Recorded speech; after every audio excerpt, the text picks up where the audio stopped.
We're going to start things off with a trigger warning. Some of the reporting is disturbing, so please listen and watch with care. So welcome to a special episode of the 48 Hours podcast inside the Banfield trial. I'm your host, 48 Hours correspondent Anne-Marie Green, and today we are taking you inside the court case of Brendan Banfield, the former IRS agent charged with the February 2023 stabbing murder of his wife, Christine, and then the fatal shooting of another man, Joseph Ryan, in the Banfield's Northern Virginia home. Brendan pleaded not guilty to all of the charges, and he maintains that it was Joseph who stabbed his wife while he shot Joseph in self-defense. This is one of the most talked about trials in the country right now. It's even sort of being dubbed the au pair affair because Brendan had been having an affair with the family's Brazilian au pair. Her name is Juliana Peres Magalhães. She pleaded guilty to involuntary manslaughter for shooting Joseph Ryan. Here's prosecutor Jenna Sands describing what she says was Brendan's plan to kill his wife. He wanted her out of the picture. And he convinced young Juliana, 22 years old, not from the United States, living in his home, in love with him, that they should get rid of Christine. He talked about hiring a hitman, finding someone to kill her for money. But he was concerned that that would tie back to him, that there would be too much evidence against him and that he could end up at risk. So they crafted a plan. They would use Christine's email accounts to create a fake profile to lure someone in who was into kinky sex, violent sex. And they would get this guy to come into the house and fake rape Christine. Brendan would be the hero of the day. He would show up, kill the guy, kill his wife, pretending that it had been that guy. And that guy was Joseph Ryan. So joining me now to discuss this case is 48 Hours producer Michelle Sigona. Michelle, it's great to see you. It's great to see you, Anne-Marie. So this is one heck of a case, boy. I mean, I understand why the entire country has been watching, and you've been following this case basically since it started. And I just want to point out that this trial, the Brendan Banfield trial, is taking place in the same courthouse as the Johnny Depp Amber Heard defamation trial. And it's the same judge. Cameras usually are not permitted. But like the Depp trial, there's a lot of interest in this case. So as for this trial, Banfield's au pair, Juliana, she's now 25 years old. She was originally charged with the murder of Joseph Ryan, but then she pleaded guilty to a lesser charge, involuntary manslaughter, and she decided to cooperate with the government. She is the star witness, which is why I expected her to show up maybe later on in the trial. I was really surprised that she was called so early in the trial. What was it like when she walked into the courtroom? It was, it was very surprising. I mean, openings were a little more than a half hour. There were some other witnesses who had testified, and then they talked about the co-defendant. Like, on the first day? Oh my goodness. She walks in through a side door, has to walk past the defense table and all the way up to be sworn in to sit down. And she looked drastically different. We've seen photos of Juliana throughout these last few years. Her hair is long, blonder, different style clothing. This was a version of her that we have not seen before. Her hair is now completely dark. She had glasses on. It was a muted version of her. Okay, so before she testifies, though, we have the opening arguments, and we hear the prosecution sort of lay out the case that they believe they have against Brendan. What do we hear? As we heard earlier, the prosecutors allege in February 2023, Brendan and Juliana were having an affair. This is inside of their property. And by the way, the defense doesn't dispute this relationship at all, from what we've heard so far. Brendan and Christine also had a young daughter. Her name is Valerie. And Juliana said Brendan wanted out of this marriage. Now, they weren't together at first. This was something that evolved over time. She had, from what she testified to, had spent about a year in the house and then renewed for another year in her program. And but he felt a divorce was not an option. He wanted full custody of his daughter, and Juliana said money was also involved and part of the issue. Interesting. And then, so how do things unfold? So the alleged catfishing scheme comes about using this website called FetLife, and as in fetishes. And they would take Christine's laptop and phone to message the people while Christine was in the house. This is incredibly important point, because Christine being inside of the house, according to Juliana, was the reason why they would message these other men at home and from her laptop, because Brendan told her if there's some sort of investigation, it would always look like the messages were coming from Christine, coming from her phone, coming from her computer. And according to Juliana, Brendan was looking for someone who would be aggressive and would bring restraints, and also a knife to this meeting at the house. She said they were also looking for someone to agree to come to the house before ever meeting Christine in public. So then who's doing the messaging to all of these men? Are both of them? When the defense asked Juliana who was doing this, there were times when she couldn't remember who was doing the messaging, but she did say it was both of them at different times on different days. So ultimately, after, messaging several men, they finally message Joseph Ryan, who is open. And we see the messages in the court presented to the gallery on the Telegram app between Joe and Christine's account.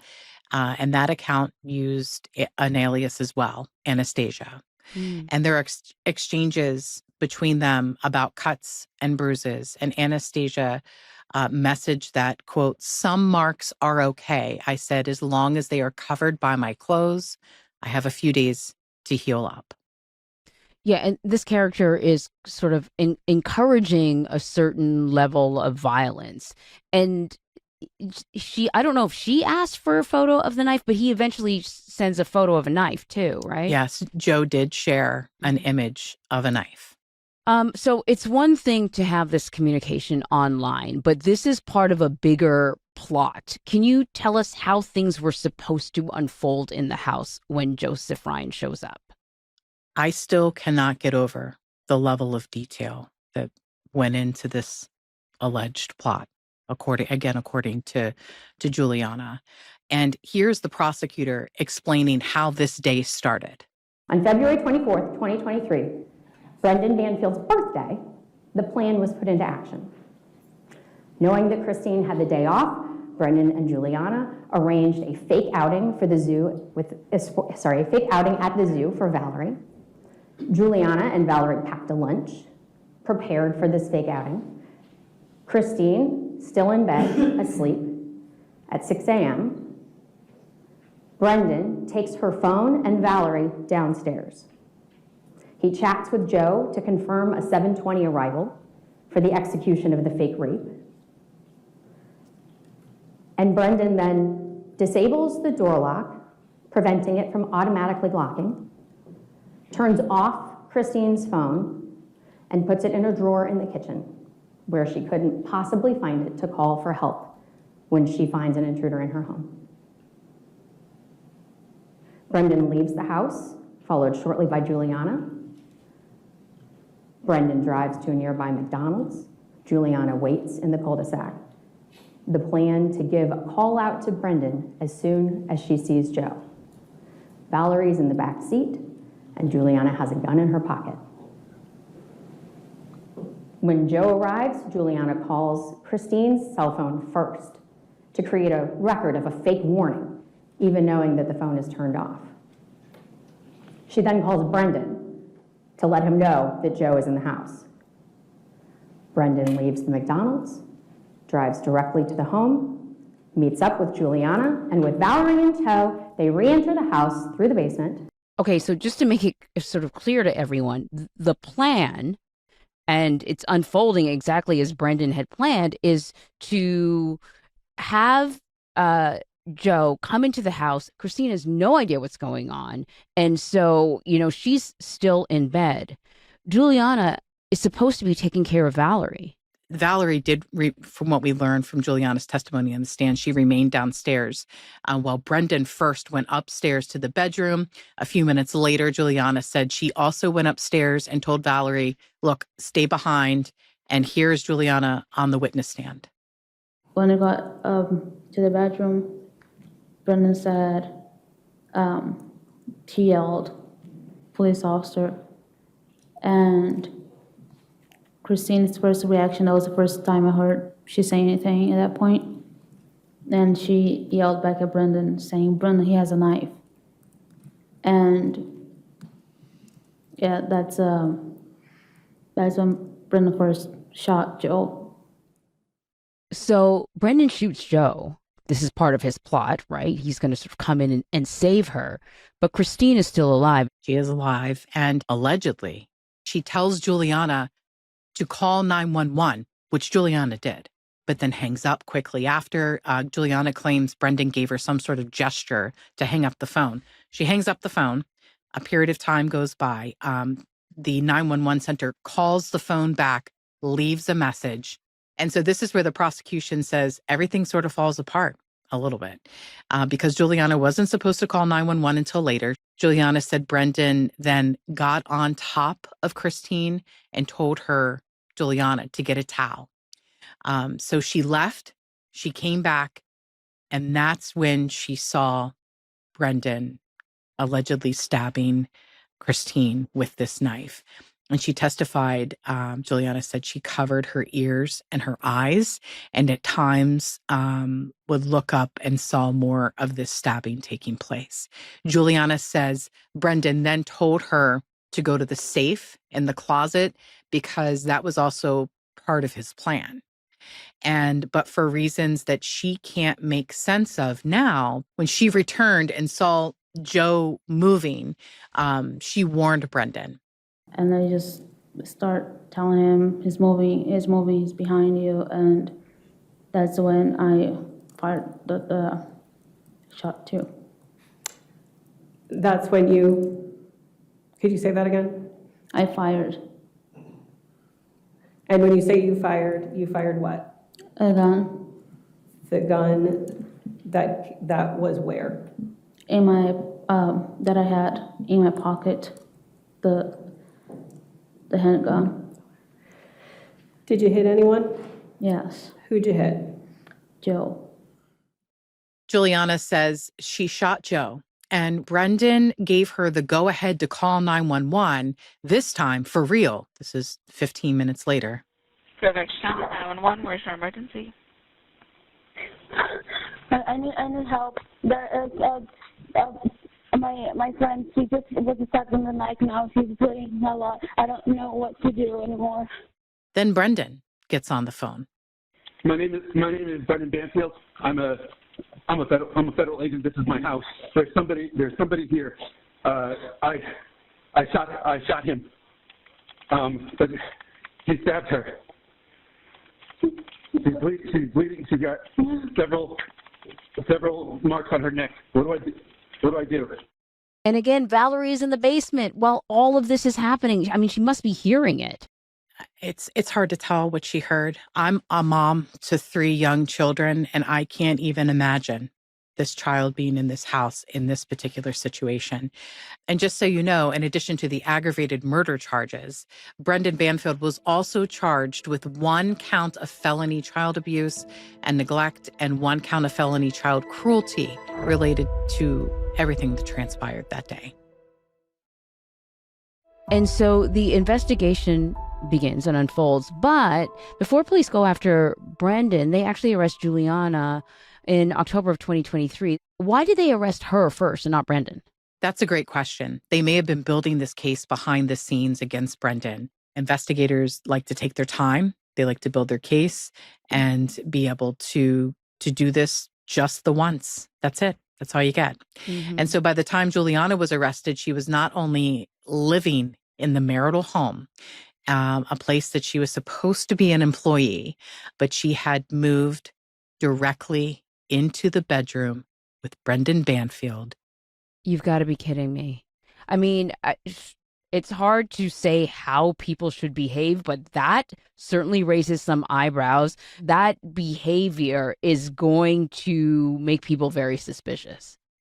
Look, I've been doing this for 25 years, and I have seen cases across this country of all different magnitudes. And this is the level of detail and the things that have happened and the things that have come out in this courtroom about what went on allegedly behind those, behind those walls of that house, it's really hard to understand. It really is. It's almost like she sort of slipped right into Christine's place. It's exactly what it seems like. And then not only does she do that, but according to Juliana, this relationship continues after her arrest. His mom, apparently, according to Juliana, is paying for her defense attorney at this point. Wow. And so, but then when is Brendan arrested? So Brendan is then arrested in September 2024, and Juliana decides to cooperate with authorities in October 2024. She had some sort of medical emergency. She was in the hospital for a number of days. When she came out a couple of days later, she decided to sign this paperwork. That's what she testified to. And she said that's when the financial support from Brendan's family ceased. So this, to me, is a challenge for the defense. What is the defense's response? Well, the defense attorney, John Carroll, questioned her decision to take this plea, the timing of it all, months after her arrest. And there were letters that were read inside of the courtroom this week, and that she had written to Brendan and other people while she was in custody. She wrote about how she couldn't live without Brendan, but she also wrote that she had given up hope. And this was torture for her. She was in terrible pain, saying in part that it was killing her while she was incarcerated, and she was considering taking her own life. Juliana said she began medication while she was in jail. This was for depression and anxiety to help her. And later she writes to Brendan saying that she knew the Commonwealth wanted her to cooperate against him. She wrote to Brendan's mother that she'd give her life for him and that she would never do anything to hurt him, going on to say, quote, "I'll take the blame for both of us." Okay, so that is an intense type of connection. I don't know if I call it love, whatever. I can see how, as she's sitting in jail, though, like her commitment is starting to weaken. But when do things go from I'm willing to take the blame for everything to there's a plea deal on the table, I'm taking it? Well, remember, Brendan is arrested in September 2024. And Juliana took the plea in October, the very next month, the end of the very next month. She messages that she's scared, and she later talks about being disheartened. Then there's a set of days in October when Juliana is in the hospital. We spoke about that briefly. Just days before the plea, that's when all of this is sort of taking place. The defense asks if this was just a coincidence, and she said it was. There's also a message from Juliana's mother to Juliana saying, quote, "Please tell her not to cut you off from your mom. Please tell her it was all Brendan," seeming to be referring to Brendan's mother not cutting off this support because, not only was she apparently funding this defense attorney, but she was also funding her account to be able so she could have communication with her mom and other people and buy extra food from the commissary and things of that nature. Juliana had mentioned to her earlier that she was thinking about taking the plea and that this message was written around the time she actually did it. Okay, so this is kind of a standard thing for the defense to do, right? Like question the motives and the motivation of a witness. So that's fine. But what is the defense saying about this plot that Juliana alleges that she was involved in with Brendan? Brendan Banfield's defense attorney, John Carroll, disputed this whole catfishing story. This was in his openings.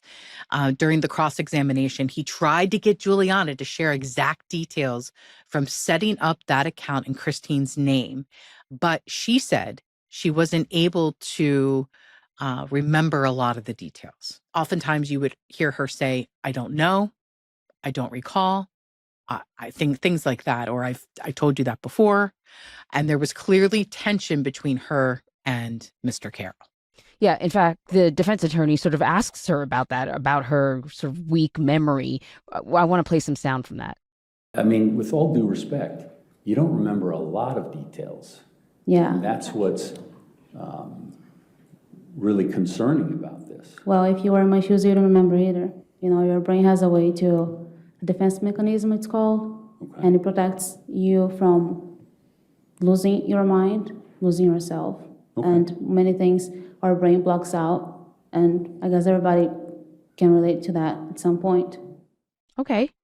Yeah, I mean, it's reasonable. It's been a number of years, and so if she doesn't remember details, it's also something conveniently that witnesses often seem to forget in crucial details. Sometimes, yes. I think sometimes I know if I'm messaging, there's a lot of things going on with work or messages and things like that. I may not remember certain certain dates and things of that nature. But when there's something as important as what happened here on that day, you would probably, I would venture to say, possibly be able to remember some of those things leading up to it and Absolutely. And the other thing that the defense sort of tried to do as well is kind of, be critical of her character. And they bring up the fact that, she needs money. She's dependent on Brendan's mother for money, but she's looking for money elsewhere too.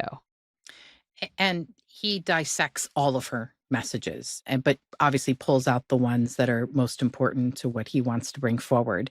And there's talk about how Juliana could profit from all of this. And the defense asks her about this, exchanges that she's had over this time of incarceration with the media specifically. Now, full disclosure, a 48 Hours producer was mentioned during this trial, since we are covering the case and seeking an interview, but we made it clear that CBS News does not pay for access ever. It's also important to note when we're working these cases and stories, especially over long periods of time, sometimes we don't do them. Sometimes we do move forward with them. We reach out to everyone. It's very important. We want to be accurate. And that's just, it's what we do. It's what we've always done at 48 Hours, and it's what we'll continue to do. Yeah, I think that's underline and highlight that. So this case is starting off with, fireworks for sure. What can we expect now in the coming weeks? Well, the defense attorney, John Carroll, in his opening statement, referenced the fact that detectives who didn't agree with this catfishing theory were transferred. So we may hear more about that. I also have a witness list here. This is from the Commonwealth. It was filed with the court. I was in the clerk's office earlier this week going through some of the filings, some of the old ones, some of the new ones. I don't have a defense witness list right now. This trial is slated for 4 weeks. Whether it will go 4 weeks or not, it's anyone's guess, but we will be tracking this and we will be keeping a very close eye on this case. So we don't know if we'll see Brendan on the stand, but boy, things are starting off really, really interesting. Thank you so much, Michelle, for joining us. Thank you so much for having me here with you today.